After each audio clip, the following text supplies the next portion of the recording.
নমস্কার বন্ধুরা, সুমাস কিচেনে তোমাদের সবাইকে স্বাগত। আশা করি বন্ধুরা তোমরা প্রত্যেকেই ভালো আছো এবং সুস্থ আছো। আজকের রেসিপি আমার প্রত্যেক বন্ধুদেরই কিন্তু এই রেসিপিটা মনে হয় পছন্দ হবে। আর যদি ভুল বলে থাকি তাহলে অবশ্যই আমাকে কমেন্টে জানিও।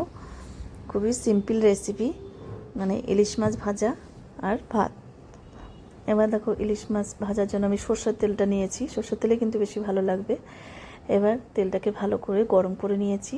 এবার মাছগুলোকে ভেজে নেব। খুব বেশি কিন্তু ইলিশ মাছ ভাজলে আবার ভালো লাগবে না।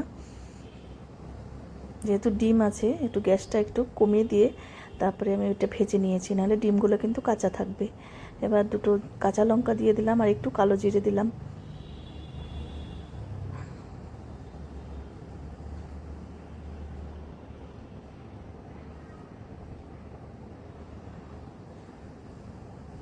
মাছ ভাজা কিন্তু হয়ে গেছে, এবার নামিয়ে নেব।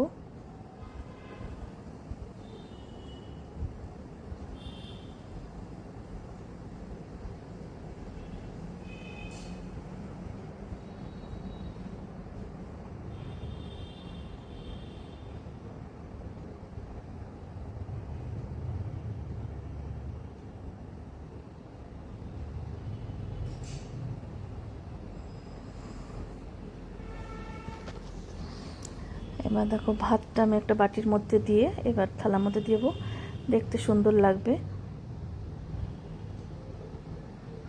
একটা কাঁচা লঙ্কা দিলাম, এই ভাজা লঙ্কা, আর একটু বাদাম ভাজা।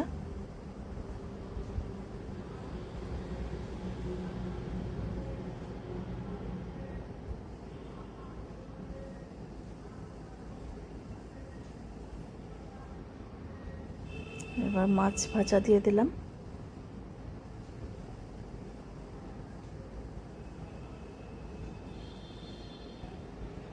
তোমাদের কার কার পছন্দ এই রেসিপিটা অবশ্যই আমাকে জানিও।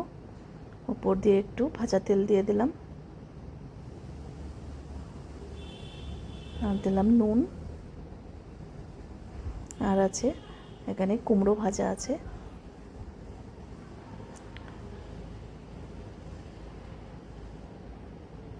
মিষ্টি কুমড়ো ভাজা, একদম সিম্পল রেসিপি। আজকে তাহলে আমি এখানেই রাখছি। তোমরা সবাই সুস্থ থেকো, ভালো থেকো।